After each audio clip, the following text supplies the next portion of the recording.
Hi, welcome to the Kale Houser Leadership Secrets podcast. We're talking with Jon Sansone, sales warrior.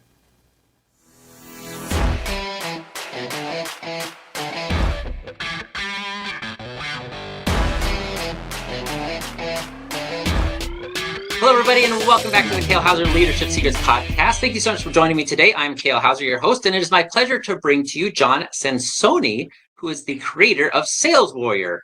You can see him at his website, saleswarriorinspire.com. And Jon, thank you so much for joining me today. I've been looking forward to this ever since we kind of had our little intro last week. Awesome, Kale, man. Thanks so much for having me on. I'm so excited to be able to reach out to a new group of individuals. Yes, and that's part of my pleasure as well. Being, putting on this podcast is I get to bring these different personalities from all different walks of life and all different backgrounds, and kind of share your experiences with my audience. And I think that's super beneficial. The more we can kind of piece those little bits together to create, something fantastic. And you certainly have that I know my audience will enjoy from you. So I wanted to ask you, Sales Warrior, certainly it is intriguing in its nature, and it certainly brings an image to my mind when I hear that word. Tell me about Sales Warrior. Why did you start it? What is it? Are you out, practicing with your samurai swords? Like, what is Sales Warrior, and why are you doing that? Yeah, it came out of the fact that I have a young adult son, and I was noticing the books that he was buying from the library, and in one of the books that he bought was from an individual that teaches professional selling, but was in prison for committing some crimes and was only released based upon giving up state's evidence to the people that he did business with. And man, that just like created fire in me, Kale. I was like, my son is reading a book written by a guy that was in prison that should still be in prison. Nothing against him. I'm just a black and white type of an individual. If you commit a crime, I think you should do the time. And I don't think you should be able to loophole out of it. But more importantly, I don't want my young adult son learning from somebody like that, particularly when he's living in the house of somebody who has been very successful in professional sales and has done it legitimately and has never been to prison. Right. Yeah. So far, right? I know it's early, man. I'm in my mid-50s. It could happen. Right. But you're coming from somebody that was in that industry already, and your son was, presumably beginning, right? Or at least starting in the young stages Yes. of becoming a Yes. professional salesman. Talk to us about your journey as a professional salesman, and then what led you, I guess, to be able to recognize that, hey, this book and this author, even though, good job, you wrote a book about your experiences, isn't the person to learn this career from. Like, what was that dynamic, and Yeah, how my did it work based on journey. your Yeah. Yeah, so like everybody in life, I started out thinking I wanted to do one thing, and I got highly involved in the one thing I wanted to do, and realized I wasn't making any money at it. Oh, And nice. and I had that aha moment. I was actually working for an ad agency making, like, this will scare kids, but I was making like $12,000 a year for an ad agency, and I went in to get a raise, and they moved me from 12,000 to 13,000, and I started selling photography on the side. I was making as much money on the weekends working 2 days as I was making all week in my career. And I had that aha moment. You know what, Jon? You're wasting your time at that ad agency. You need to go into full-time professional sales. And so then the idea was born, and I put a resume together. I worked with some recruiters and ultimately ended up getting a job for a Fortune 500 company, working for one of their startup organizations, creating business from scratch. So when I say creating business from scratch, we had zero leads. What we had a computer printout of the name of an organization. This was B2B business, their phone number, and that's it. I had no contacts within the organization at all, just phone numbers. And this was old school. This was before like Windows computers. Right. No LinkedIn. Yeah, you can't look them up other than the phone book, right? Or the yellow pages. Yeah, it was just a computer printout. And so I would take my scissors and I would take the lead and I put it on an index card, and I would call out, and it was my goal to figure out who the decision maker was. And I'd go up high and get pushed down low because I was selling maintenance industrial chemicals, and I was super successful at it. I ended up opening up over 300 accounts over a 5-year period with repeat business, very profitable for the company. I learned how to cold call like a madman. I learned how to make over 100 phone calls a day. I learned how to overcome objections. But the most important thing that I learned and what I teach as a sales warrior is I learned the soft skills of selling. Right. And Now, yeah, well, I just want to ask, because what you're describing, and I think a misconception that a lot of people have, is this concept of a natural salesman. Like, oh, he's just a natural salesman. And I'm kind of getting the feeling that that wasn't you, at least right to start with. You went through a process that was very deliberate and probably a little painful at times to become a natural salesman. Is that a good assumption to make? yeah, that's exactly correct. I'll tell you what I did have though. I did have drive. And then two, I didn't have anybody in my natural market, so to speak. And when you say your natural market, like I didn't have anybody that was my dad's best friend that was a professional salesperson. I Right. didn't have anybody in Dallas, Texas that was a professional salesperson that I could go out and have a cocktail with and pick their brain on professional selling. So how did I get from being a novice salesperson to a professional salesperson? I sought the advice of Zig Ziglar, Tony Robbins, Brian Tracy, Tom Hopkins, anybody considered an expert in the field of selling. I've read and absorbed their information immensely. Yeah. Yeah. Yeah. And And maybe, that level, and that's kind of, and I think that's the differentiator between the concept of a natural salesman. Is a natural salesman is somebody that goes and finds the information they know that they're lacking. That's what makes them good at it, and then and absorbing and applying that information.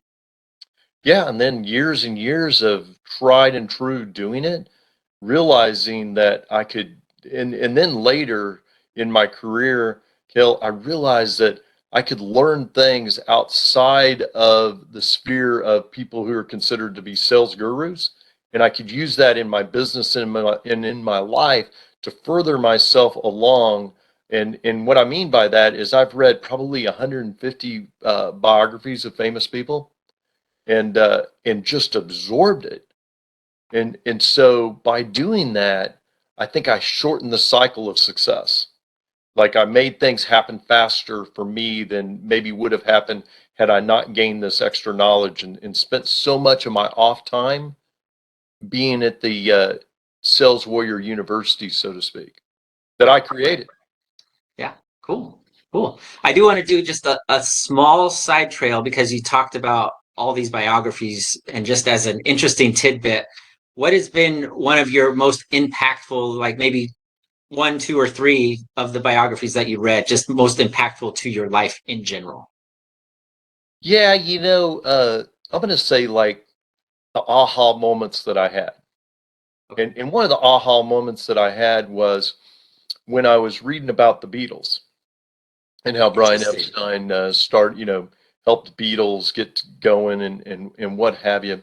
The aha moment that I had is like most people think that the Beatles just were a phenomenon, and they were a phenomenon. I don't want to say they weren't, but they were also a very strong carried out business plan.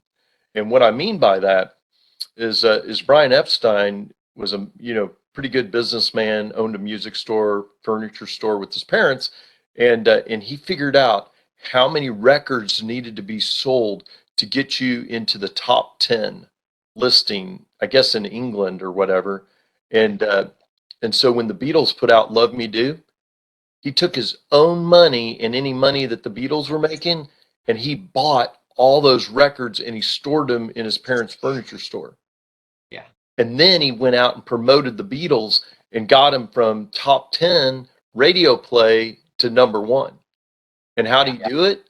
Well, he shortened the sales cycle. He shortened the cycle of success by employing information and carrying out that information and that wisdom. And that was an aha moment. And I thought, you know what? Success is a well thought out process. It's not a flash in the pan. It's not of, hey, there are people that are better singers than the Beatles. There are people that are better songwriters, better guitar players, but they didn't have as good a business plan. Right. Right. Yeah, and that's the difference between a like our common equivalent of like a viral video, right? Like, cool, you had one viral video versus somebody that is just long-term lasting success over and over and repeatable, which Yes. is kind of what you're leading to. Yeah, that's really cool. Yeah. That's really, yeah, I'm glad I asked that question because I would have never thought about the Beatles in that sense, right? Of that they were a business as most large bands, especially Yeah. the popular ones that we can think of throughout history. They are a business. They're not just a bunch of dudes walking around singing, right? It goes way beyond that. They Yeah, were trying to make a living. They were trying to eat. Like, yeah, yeah. you know, it was a means to an end. It came out a most beautiful thing. Like the amount of amazing music that came out of them is just incredible, and we all get to enjoy it now.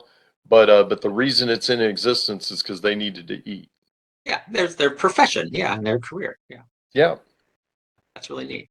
Um, all right, so let's get back a little bit. Sorry, and I apologize for that sidetrack, but I think that was No, just all good, super, man. All super good. fascinating to hear that aspect because I don't meet very many people that do that amount of reading, especially outside, outside of their kind of chosen field. So it's interesting to hear somebody that has that perspective and they're purposely going out and getting that outside perspective. So that's really cool.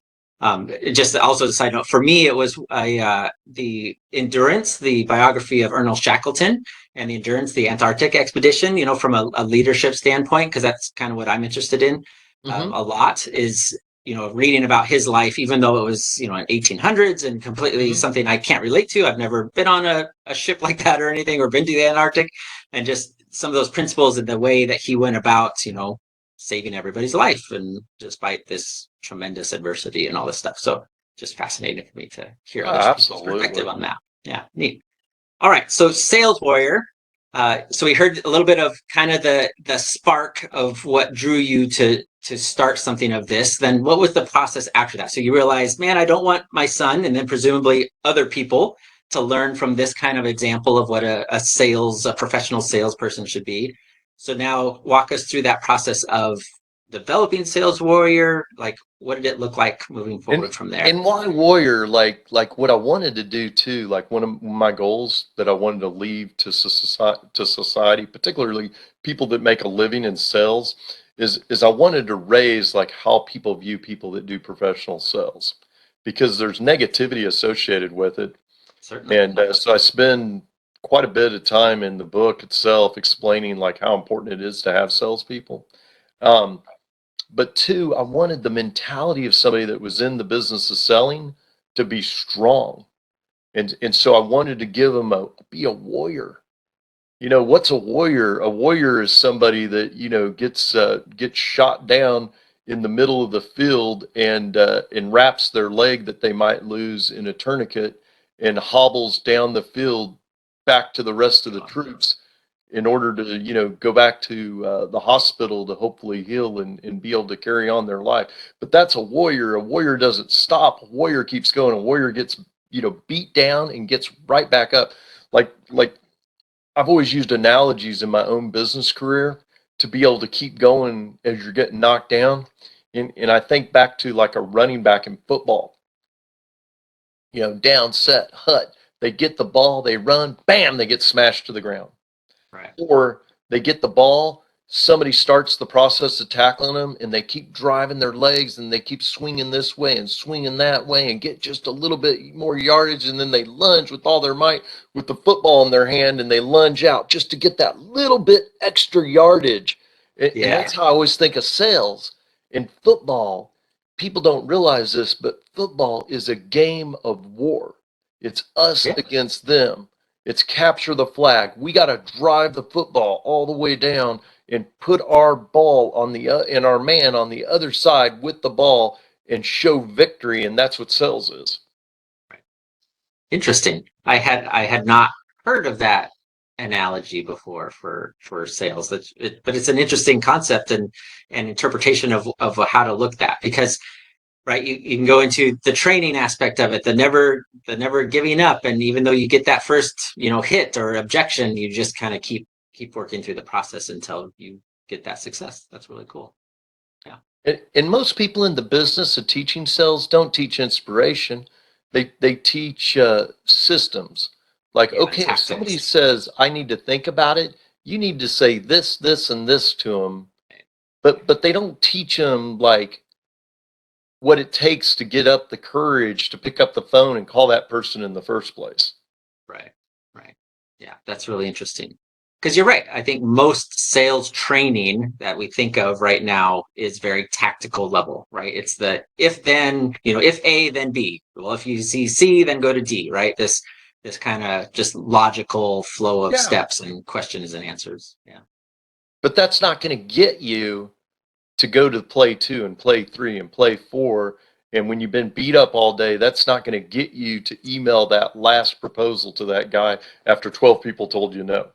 Right. Right. Yeah. And certainly not get you to come back on day 2 or day 3 or week 2 or month 2 of that over and over and over. Yeah. Inspiration is so much more important than and and I'm a highly educated person, but inspiration is more important than education. Yeah. So is that the primary focus of Sales Warrior? To mix the tactics of it, the questions and answers and the process.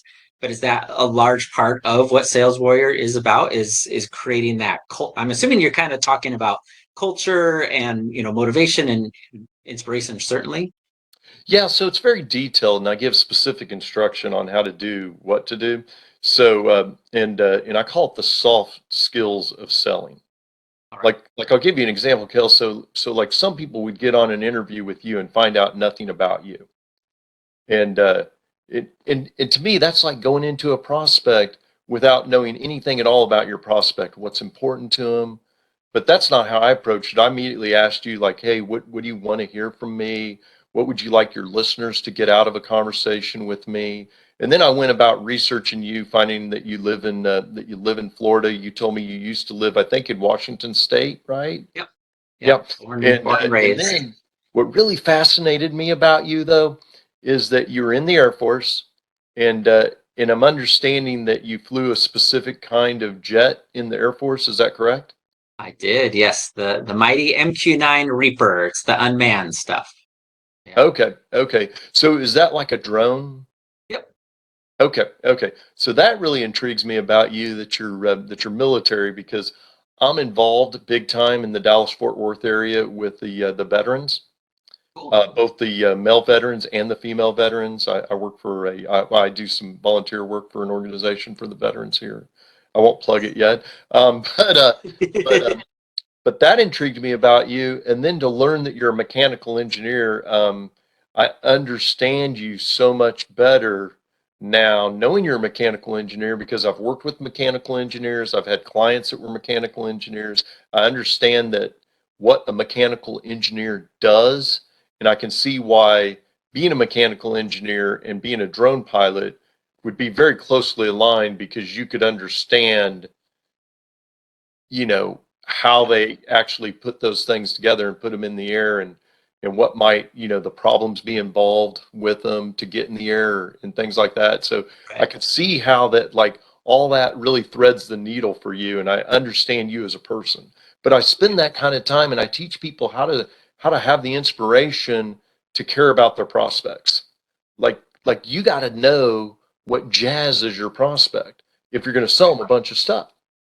And you got to spend the time finding out, like, what's important to them, propose the things that would most benefit them. And you can't do that if you're rushing. Right. So, so sales warrior, though it sounds like you're going to go in and you're going to beat down a bunch of people. Right. Just chat, chat. Yeah. Yeah. No, so sales warrior is to have that get on the phone, I'm going to make it happen attitude. But once you get on the phone and you make that happen attitude, it's all about like lovey-dovey, soft skill selling. Think about like my book is twofold. It's like get on the phone, get that appointment and everything. And then once you get on that appointment and everything, it's like a first date. Right. Like, you want to impress that girl. You want to make sure that that you spend time finding out about her, what's important to her, make her laugh a little bit, spend some time letting her know how special she is. And that same process of dating uh, that we do when we're courting somebody is the same process that you do in business if you're doing it professionally. Yeah. So that's what I teach. I teach attitude, but once you get on the date, it's time to show up for the date. And in the warrior weapons are very lovey-dovey, which will surprise a lot of people. Like, I'm not a beat down salesperson. I sell a ton of stuff, but I've never been a beat down salesperson.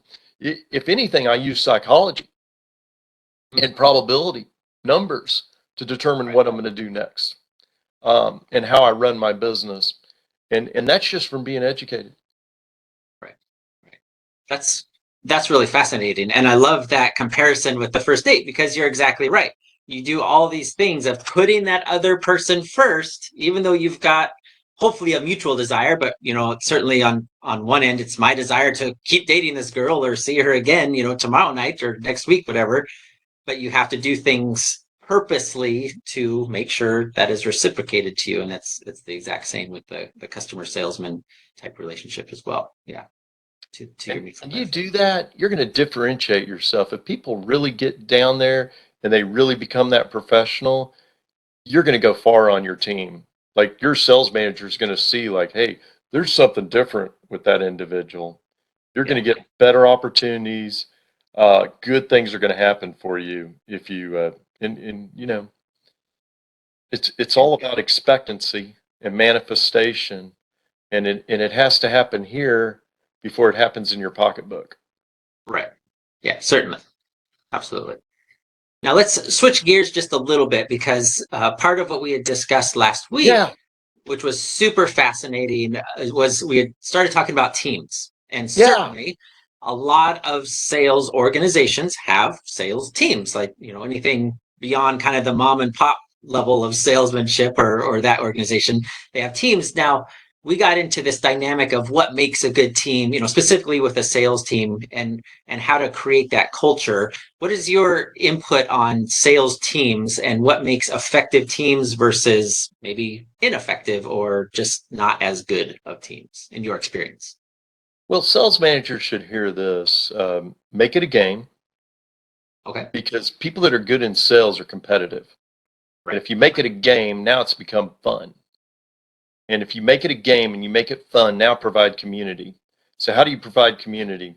Well, you do a weekly sales meeting, and you make sure everybody is attending that sales meeting weekly, and you help it to jazz and inspire your people. You don't use it as a beat down. I believe in Oh, sharing. suck. Yeah. Yeah. Yeah, I believe in sharing best practices. I think that's important. The problem is typically in corporate America, the people that teach you how to sell don't sell, or they failed in selling. I hate to tell people that, but it's the truth, because I've been doing it for 32 years. So if anybody knows this information, I would.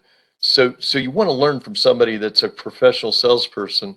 So you want to teach your people, but you don't want to teach your people from you, because you can't edify yourself, and then you can blame it on somebody else. So that's important. You got to make it fun. You got to make it a game. I would encourage sales managers to try to compensate their people on the quarter, not the month.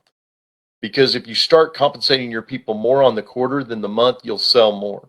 You'll take the pressure off them. You'll take the pressure off the client, and you'll ultimately build a bigger business with better pipeline. It'll be more robust because you'll have time to create that business, versus if you're so interested in transactional business, you'll tend to go for this low hanging fruit and not get as much fruit. That is, I want to pause there real quick, because that is a super interesting concept. And it's, at least for me in my experience, it's something I had never heard before or experienced. And I'm not saying it's, out there or anything, but the benefits, and as you're explaining to them, they are so obvious, because you're exactly right. We've all been on that, oh, it's the 29th of the month, right? What are you going to do to hit that number? And you're right. People, you lose sight of the long-term success, the long-term benefits in place of, I have to sell something today, right? Versus extending that time. That's really interesting. Yes, That's it's what, magical to do business on a quarterly basis, and most publicly traded companies do earnings on a quarterly basis. So why do they do that? Because 90 days is a much better time frame than 30 days. And it gets people focused on quality versus just doing business. the quantity. Yeah. You know, quantity, and we call it like transactional business. Like I've become, and I'll just mention this over my lifetime because I'm in my mid 50s. I've become wealthy not because I can do transactional business. I've become wealthy because I can do enterprise level business, like huge dollar deals that most people think are, not going to happen. I've been told, like I did a piece of business years ago with Nortel Networks, and Okay. everybody told me I was wasting my time. Are you wasting your time? You're wasting your time. You're wasting your time. I did $1 million with Nortel Networks with a huge margin, and then What a waste another of guy time. called me Yeah. back. What's that? What a waste of time. Oh, I Right. know. Everybody told me it was a waste of time. Anybody I told Yeah. I was working on it was like, and then I told him the guy I was working on, and he was like, "Oh, that guy's a waste of time. That guy's a waste of time." He became a really good client for me, and then after he did business with me, he referred me to somebody else within Nortel Networks, did another $250,000 worth of business that I had to do barely no work on. Right. And I want to give people an idea. So when I did $250,000 in business, I made $10,000. I'm sorry, $10,000 Yeah. on one deal. And when I did 1 million, I made a heck of a lot more than 10,000 Right. on one piece of business. That's more than some people, making a half a year. Yeah. Easily. Easily. That's really cool. Yeah. That But that yeah, we could, yeah, that's a whole nother aspect that we could get into, as the persistence level and the follow up and the yeah, yeah, yeah. but I wasn't thinking about, can I sell Nortel Networks this month? And actually, I'm a Right. bigger thinker than that. I was thinking, can Nortel Networks come in this year? And if they Right. can, fantastic. And I don't care which quarter it comes in. I mean, I'm going to make up for it if it doesn't come in, because that's kind of the guy I am. But I'm going to work these wells. W WHALES, Yeah, right. Yeah. not WEL. I'm a Yeah. horrible speller, but not a well you get water out of. Right. A well Yeah. you bring to the beach and eat for years off of. That's the kind of well I'm looking for. And they're out there, right? And that's what people Yes. don't understand. And that's what I think kind of an underlying tone of, going back to kind of the teamwork and the sales manager aspect of, as you transition out of that just pure 30-day mentality, April, May, June, July, what are you going to hit this month for us? What are you going to do for us this month? As you get out of that, people start to change their expectations of their clients and their customers, and that you can now start investing a little bit more energy and time and long term into these bigger clients, right? Because that is kind Yes. of what makes sense. Yeah. And two, like, teach your people ways to increase the relationship, and increase the let me see if I so many times when you're working with a prospect, he's over here, you're over here. You're the Right. salesperson, he's got the money, you got the product. He doesn't know whether he even wants the product or not. But one of the keys for him to be able to for you to have credibility is if you have relatability. If you have relatability, now you have the beginning of credibility. And relatability has to do with, do you have anything in common with your prospect? And if you can find that, that has nothing at all to do with you and the product and your company, if you can find that relatability, that's how I've been able to sell huge amounts of product to people in the past, because they think of me as a friend, and we have relatability that surpasses anything we're selling. And that goes exactly right back to your one of your initial examples of being on a first date, right? First dates don't go to second dates if there's no commonality, if there's nothing that they see each other, common, whatever it is, interests, hobbies, traits, backgrounds, desires. Like there has to be some sort of relatability in that relationship. Yeah. Lovey-dovey soft skills. Yeah, that's right. I mean, That's right. I love that. people are going to hate it, but that's what it takes. Like most salespeople think that if I show them enough benefits, or not even benefits, like most salespeople don't even get to the benefits. Yeah, But just like features. if I show them enough Yeah. features, oh, I haven't named all the features, Yeah. and and quite honestly, and this is going to blow most people's minds, nobody is buying from your company at all. People are buying from people, and they're buying from people they like. And if they don't like you, they will buy a more expensive product that has inferior capabilities from a company they can trust Yeah. and be happy I've to do done it. that. Yeah, I've I've done done it. that when, yeah, absolutely. If I don't like you, I will not buy from you. Right. Period. I don't I care mean, what you're selling and how cheap it is. yeah, and on a very, I think that we can all understand and visualize is the food industry with this. Yeah. I will definitely walk across the street and buy a $10 or $15 hamburger because the atmosphere is better, the service is better, the environment, is better, the dining area is better versus the, whether it be a Whopper or a Big Mac, because there's nothing appealing about any of that over there, even though it's cheaper. It provides the sustenance, and in this scenario of that example, because we can all kind of relate to that. Yeah. Yeah, exactly. And people that get price shopped don't have the soft skills of selling. So this is a good thing to mention to the audience. If you're getting price shopped and the people that work for you are getting price shopped and you're missing out on bid after bid after bid after bid, it's probably because you don't have the soft skills of selling. Interesting. Yeah. Yeah. Yeah. Because you're missing that key component. Yeah. It's the classic. If you can't be the cheapest product out there, there's no benefit in being the second cheapest, right? There, like at all whatsoever. Yeah. Yeah, That's super and I've fascinating. had engineers that I've worked with back when I was in technology sales go to their purchasing agent and say, "Hey, I know John's not the cheapest, but we want to do business with John." Yeah. Yeah. Because there's so many other aspects of that. Yeah, Which is really cool, and I love that that's part of what you're bringing with Sales Warrior, because I think that is what's missing in a lot of sales interactions in our industry. yeah. It just we're such a Just we're such a transactions fast. technology organized people now. We're all looking on Facebook and LinkedIn and things like that. But are we looking in the eyes of our prospects? Are we taking notes on what they're saying to us? Are we proving that we care?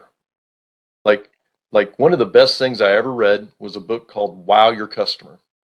And and two, like when things go wrong in business, that's your chance to wow your customer.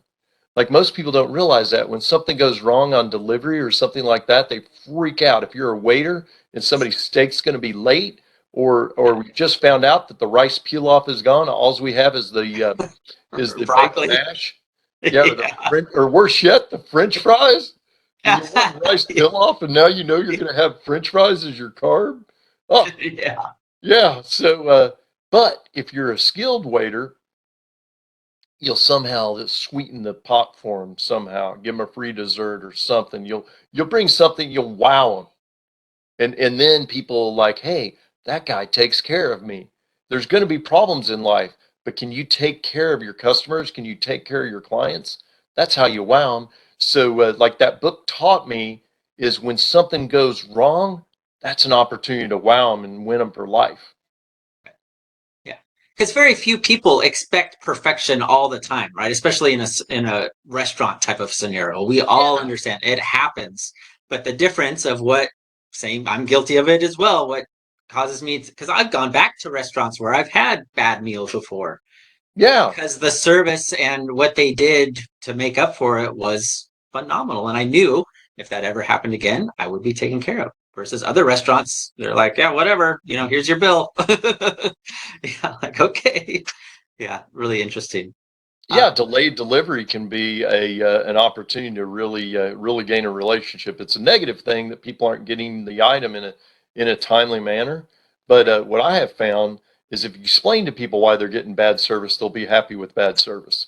If you don't own up to the bad service, you can't wow them. Yeah. Yeah. Yeah. Because nobody's giving you the benefit of the doubt of that service in their brain. It's you go only to the bad side of it. Yeah. That's Exactly. fascinating. Exactly. Now, I do want to ask, because I ask this of all my guests that have Yeah. background in this, is what is your difference between a manager and a leader? How do you think of those two terms, whether it be you yourself or something you've seen in your work history and your professional history? Talk to me the difference between those two concepts or positions, whatever that may be to Well, you. absolutely. So a manager tends to be somebody that's just taking whatever company quo is and spitting it back out to you. So the actual leadership is coming up top, and the manager is just bringing it down to you exactly in the same format that it was given to them. A leader is providing inspiration. A leader has vision. A leader will say things like to you like, "Hey, the vision for our department is," well, people will follow people with the vision. And even if it's a negative vision, I hate to bring that up, but it's a good way to really drive that home. So Walt Disney and his brother, they had a vision for Disneyland and Disney World, and their employees follow them to the nth degree. And and to the creator of the guy that was in charge of the Branch Davidians, he had a vision for his people too. But the deal is like, even if you're a bad leader leading people to evil, or if you're a good leader leading people to joy, you're still a leader, and the concepts are the same. They just one has a positive outcome, the other has a negative outcome. But in the same instance, they have a vision. They have a vision that's written, and everybody knows what the vision is. And that's something, if you're a leader and you're having a sales management meeting with your people, you need your people to know that vision. It needs to be written, and you need to talk about it every single time you have a meeting. And that drives it home. And as we're speaking of leadership, let your people build a community outside of you as the leader. Encourage your people to go to lunch together. Encourage your people to have community together. Relish in the fact if they go to a movie together or go to a play together and their wives get along. Why? Because now you have a community. It's much easier to leave. It's much harder to leave a community than it is to leave a job. Right. Yeah.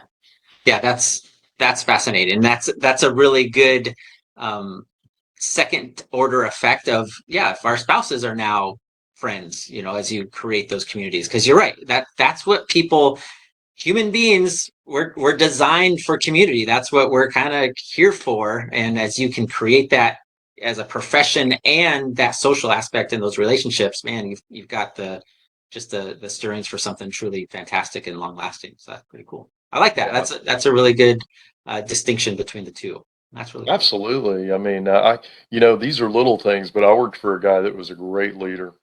And I don't know what kind of sales guy he was. I didn't care, but at the time he created the coolest team I'd ever been on. It Yeah. seemed like I was in a fraternity and I was a pledge. I mean, everybody kind of had the same background. We had similar interests. We were all tied at the hip, so to speak, because we were all working on the same sales number.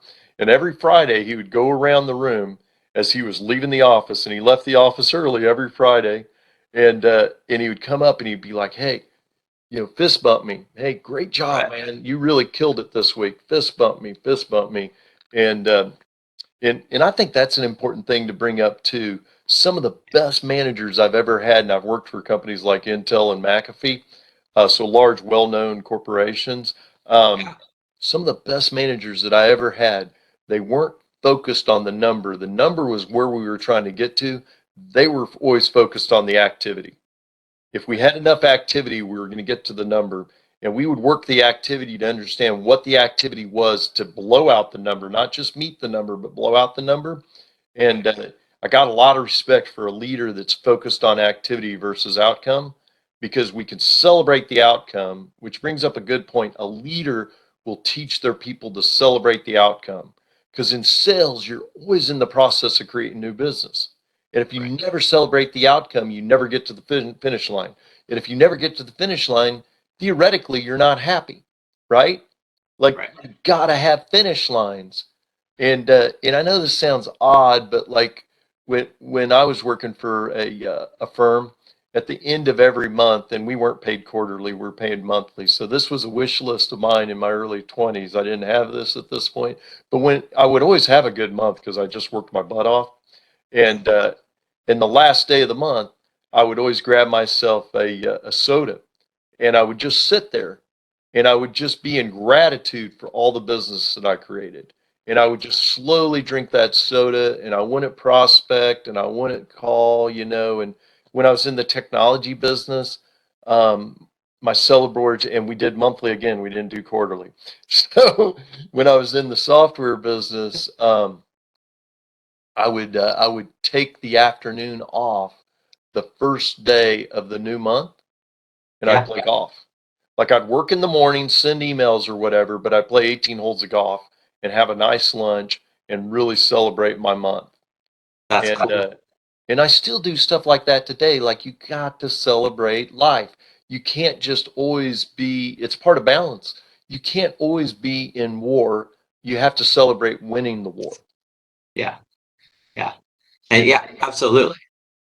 and leaders will teach their people to do that, and leaders will put together events to teach their people to celebrate success.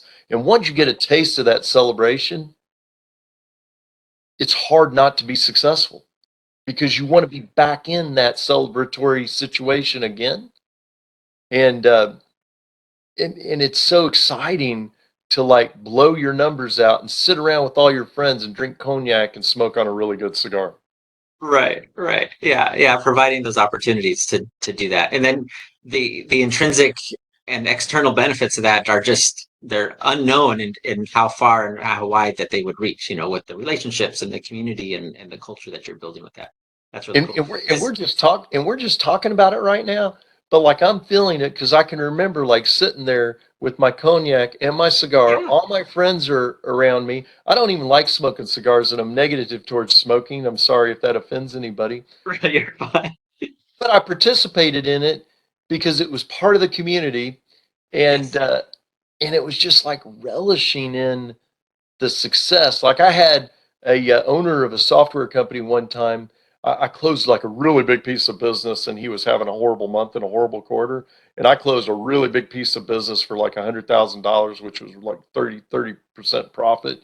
And uh, Yes. and he and he hit me in the chest really hard, like right in the sternum, like really hard, like you might one of your fellow football players in high school or whatever. Right, And, uh, right. and I didn't complain to HR. I thought, man, that was the best pain I've ever had. I feel so good about that. And he and I were like tied to the hip. Like we Yeah. love each other to this day. And some people would have complained about that. And I thought that was the coolest thing that ever happened to me. Right. Yeah. Yeah. Those moments of celebratory accomplishments are second to none in your life. Because even as you're saying that, I'm remembering in the military, it was common, at Yeah, least for us, to do like the night you're about to redeploy to come home is yeah, is cigar night. And I remember I can smell it, I can taste it, I can see it and feel it of sitting on a rooftop at Bagram Airfield as me and my yeah, buddy who we'd been deployed for a year together, and then another friend I had, we were about to catch the next morning our plane to finally go home, and we yeah. got a couple of cigars. And same thing, I'm not a cigar person. I've never smoked, but it created that moment of accomplishment and just finality of, hey, this chapter is, we're marking and celebrating this chapter, and we're getting ready to transition to moving on and doing something new. So that's a fantastic example. Same thing. I kind of got little chills just thinking about that moment for me too. That's really cool. I like it. Yeah, celebrate life. Like so many people, like I think that's one of the reasons why I've had such enduring long-term success is because I celebrate life. Yeah, And so many absolutely. people celebrate problems instead of celebrating life. Yeah, And that's kind of another reason why I got involved in this whole like positive motivational stuff is I feel like God meant me to do it. And I don't feel like there's a lot of people that know how to really inspire people. right. Yeah, I would agree. 100%. So That's really neat. Yeah, John, yeah, that's some absolutely, man. fascinating. That's got a little bit deep there, but man, it was so fascinating to just think through all the reasons and the right reasons of why we should be celebrating those types of things, whether it be monthly or quarterly, and not just with our professions and not just with our Oh those types yeah. of work things. You have to take that beyond of just being a good human being and enjoying Yes. life. Celebrate with your kids, celebrate with your Right. wife, celebrate, and two, don't ever forget like where we come from. Like I came from super humble beginnings, so Yeah. like I'm ecstatic with everything I've been able to do over my lifetime. And and I always think back to I came from very humble beginnings. I came to Dallas with $300. I lost it within a couple of weeks. I had to go to work. And I lost it to car repairs. Not I didn't lose it like at Right. a bar. Playing dice. Yeah, Yeah. I didn't lose it at the crap tables. I lost it to, $300 in car repairs to keep me on the road. Right. Right. So Yeah, that's really deep. so yeah, I mean if we think, it's so easy not to live in gratitude and not to celebrate life and to think about the problems of life and that's not the way I choose to live my life. Like I told you, I have a broken foot. I haven't let it like slow me down at all. Friends of mine had invited me to go on vacation, you know, maybe 2 weeks prior to breaking my foot, and I still went on vacation, and I just wrapped my foot in a really good boot thing, and we went on a 4 hour float on inner tubes down a river, Cool. rapids, Nice. and I had a broken foot. Yeah. Yeah. I don't know if it was smart, but it was fun. Yeah. I guess you could make some arguments either side of that Hope my doctor fascinating doesn't in hear life. this. Right. I love it. Yeah. I don't know why you're not healing. Like, what's the problem? Yeah, man, John, it doesn't look any better than when you came in 4 weeks Yeah. ago. What's going on here? Are you wearing the That's boot? funny. All right. Well, I want to give you an opportunity. How do people, man, because I know there are people listening to you and they're like, man, this guy is speaking my language. He's got what I need. How do people get a hold of you, get into your world? What's the best way for them to learn more about you and reach out to you? Absolutely. And I kind of want to personify myself so people can think of me in a particular way. So like most people in business motivate with a carrot, which is the money you get paid, or most people motivate with the stick, which is you could lose your job. And I motivate with the magic wand, giving you creativity and true people skills to do what you need to do and inspiration to do what you need to do on a day-to-day basis when you're getting knocked down. And I do that quite easily, and it's quite obtainable, and it's not expensive. So initially, when I got in this business, I was selling my course, which is a 3-day boot camp Okay. with audio, video, and instruction workbooks from me. And it's probably, God, I don't know, over 20 some odd hours worth of information. I was Wow. selling it for 400. Now I sell it for $99. It's truly an inexpensive way to further yourself in business and in life. They can get it from my website, saleswarriorinspire.com. And I encourage you to link up with me on LinkedIn. And it's going to be really hard to get on LinkedIn with me. It's John Sales Warrior on LinkedIn. I'm joking. Right. And if you buy my course for $99, I'll give you my book. And my book is digital on Amazon, and my book is called Sales Warrior. So that's what I've done. Each month, people that are hooked up with me, they get free inspiration, particularly people that buy my course. Sales and inspiration and motivation are an ever living thing. You can't just take a bath one time and expect it to last the rest of your life. So what I do is I provide inspiration to my people every single month, and it's really quality inspiration. It's the kind of quality inspiration that we've provided today. Right.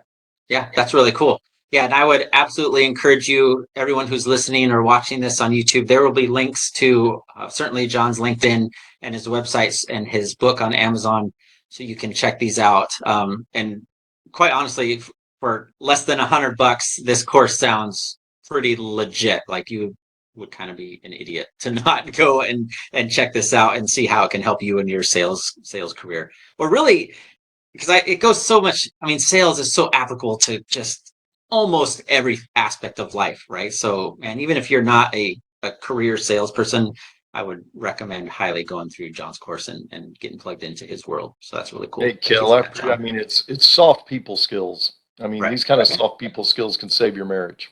Yeah. Or cause you to meet your future spouse, right? Yeah. It's the same Yeah. thing. It could teach you to be a better dater. Right. Yeah. 100%. I love it. I love it.